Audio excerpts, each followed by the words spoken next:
r/AskReddit, nsfw, what stopped you from ending it all? Thinking about how it would only pass the pain on someone else. My cat. I don't think anyone could love him as much as I do, and I don't ever want him to have to go back to a shelter or risk him going somewhere where he isn't loved and appreciated the way he is in my life. A friend with a selfless heart was killed in front of me for protecting me from guys trying to give us a shakedown. He was my only friend at the time. We were both in our teens. I tore myself down for being too weak. I froze and did nothing as they killed my only friend. I felt so hollow for months. I thought about breaking into my dad's safe cause I knew the password and I would use his gun. But that day when I was at my lowest, I saw a crying kid being bullied. Without thinking, I stepped between them and started standing up for the little guy. It felt good to help, so I kept doing it. I'd get into fights for sticking my nose into their business or hurting their egos. I'd get into trouble for fighting, but it didn't matter. I had to help where I could. Sometimes it was fighting for them, other times it was listening to them. But it became more than coping. I started feeling sick when I would even think about turning my back on people I physically couldn't, but I didn't mind. It's a wound like no other, and I still miss my friend 12 years later. But I don't regret a single life I've saved. In saving them, I feel like I'm returning the debt. I'm going to die either way, so why not stick around and see what happens next? Cowardice. Cost of a funeral for my parents. Fear that I'd fuck it up and end up paralyzed instead of a permanent nap. My deceased wife would be so disappointed in me. A man named David saved my life. I was desperately searching for reasons not to end things, but I was so scared, genuinely shaking and feeling haunted, that this might be it. I remember sitting in the car parked by my dorm, 3 a.m. in February last year. Suicide hotline on hold in my right hand. Sitting on my left hand in fear I might uncontrollably try and hurt myself. I guess I called because I really didn't want to die, in the same way I really didn't want to hurt myself. I was just scared that it'd be my next step. But David answered the call. He was a friendly middle-aged man, and acknowledged my feelings. He made my feelings feel real, never minimizing them, and truly pulling me into reality. Months of dissociating, and finally someone knew I was real. With real feelings. And someone cared enough to listen. We talked for around an hour and a half, and it came to nearly 5 a.m. He could hear me shivering in the cold, realizing I was still outside. He then made a joke, casually saying, "Just imagine the funeral. No, she didn't die of suicide, she died of hypothermia." Never have I laughed so hard. Being told a death-related joke on a suicide hotline? It was so inappropriate and so amazing. He took a risk making such a joke, but in that hour or so, David really understood me. I owe him my life. My husband already did. My kids need one parent alive. A misfire with the only bullet I had. My brother is the only thing keeping me here.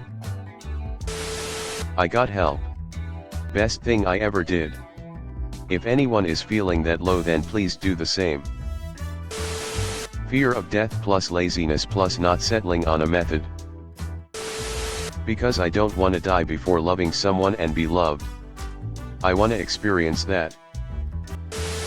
Dr. Amandeep Sangha. I have chronic migraines due to a TBI and was spending 3 or 4 days a week basically vomiting in a dark room. I had seen 3 or 4 neurologists before him and nothing had helped. If he wasn't able to help, I was going to step out in front on an Amtrak train moving at 70 mph plus is 0 chance of survival and instant death. He actually listened to me and put me on a non-traditional medication for migraines, gabapentin. It worked. I take the monoclonal meds now and they work wonderfully. I made an attempt, the primer on the bullet didn't go off. I broke down crying laughing. Wrote a note telling everyone that I loved them, but I couldn't come up with a valid reason to explain why I didn't love them enough to get help. I started doing things like going to the gym and painting models out of boredom and ended up taking them fairly seriously. Eventually I realized I didn't want to die at all. I'm happier than I've ever been now. My cat curled up in my lap and I just can't think about leaving him, no matter how much I want to end it. They took away my nuclear launch codes.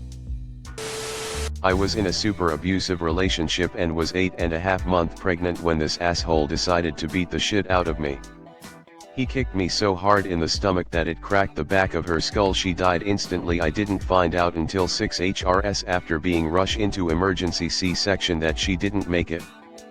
I was released and went to my parents. They never left me alone. One day they went out together and left me home, and I barricaded myself in their house with a shotgun underneath my chin back against the island in the kitchen. First officer that arrived on scene just talked to me and I ended up putting the gun down, but as he was talking to me he said, "Can I ask you a question?"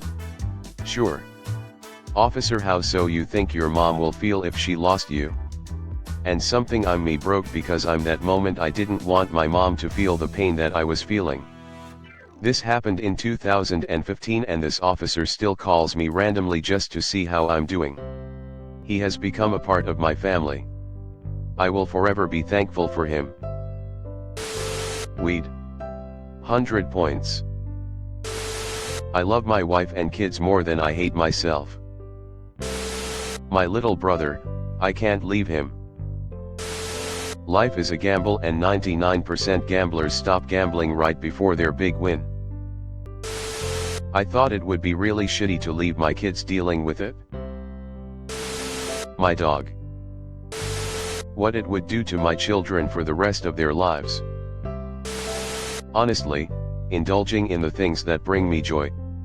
Said things in my case include stuff like the movie Suspiria, 1977, OG Resident Evil 4, lemon-flavored ice cream, and more recently Rick Astley performing The Smiths live at Glastonbury.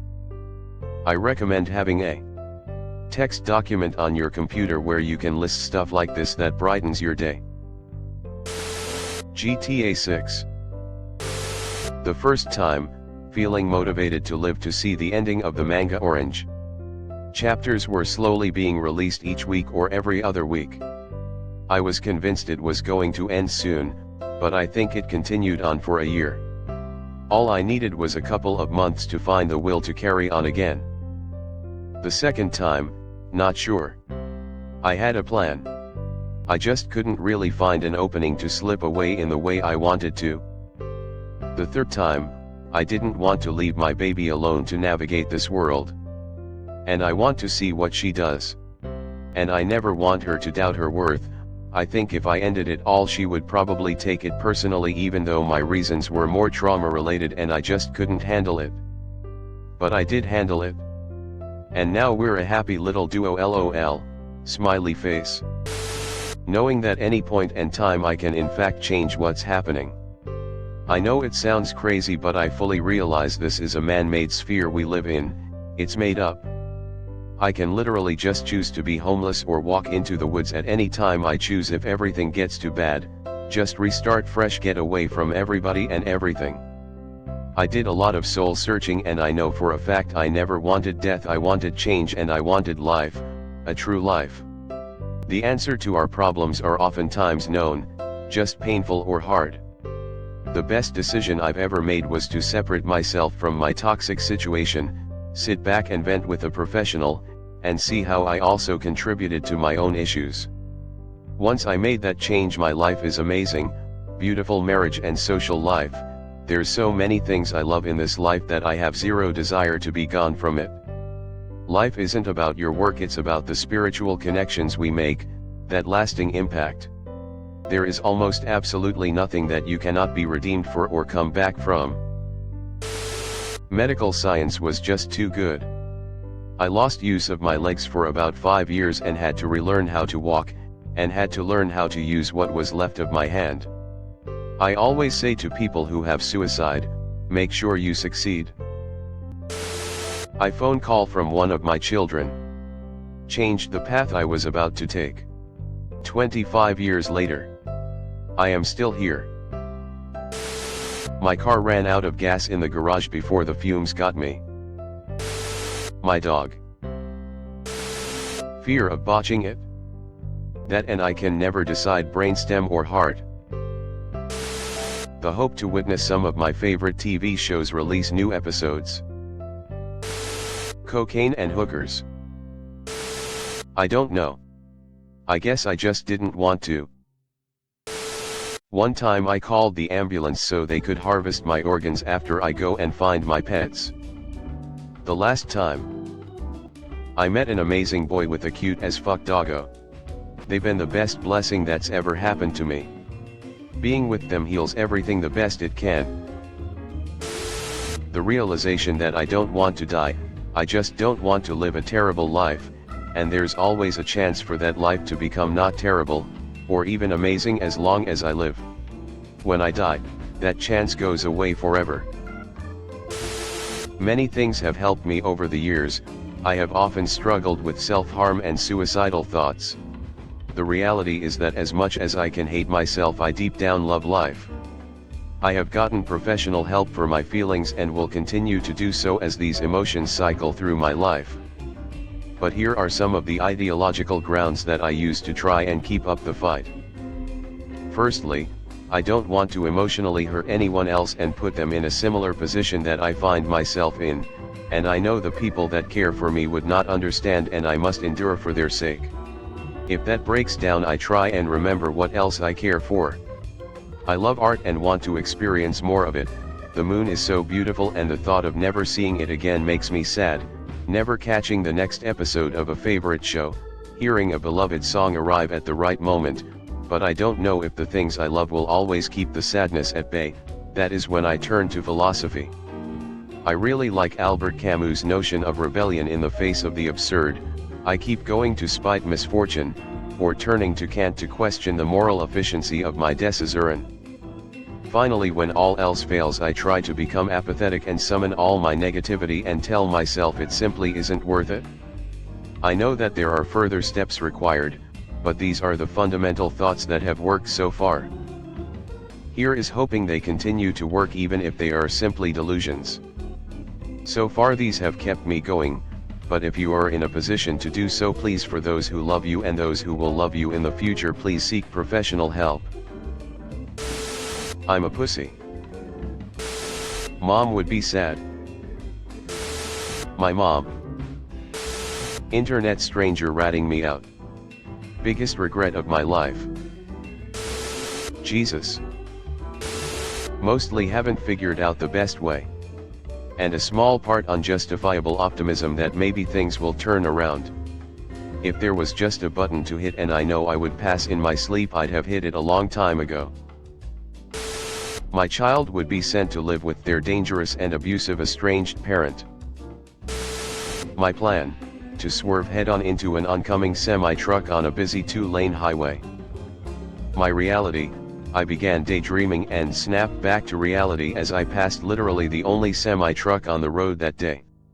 Figured it was a sign that better things were coming if I could just get through the darkness. Better things did come.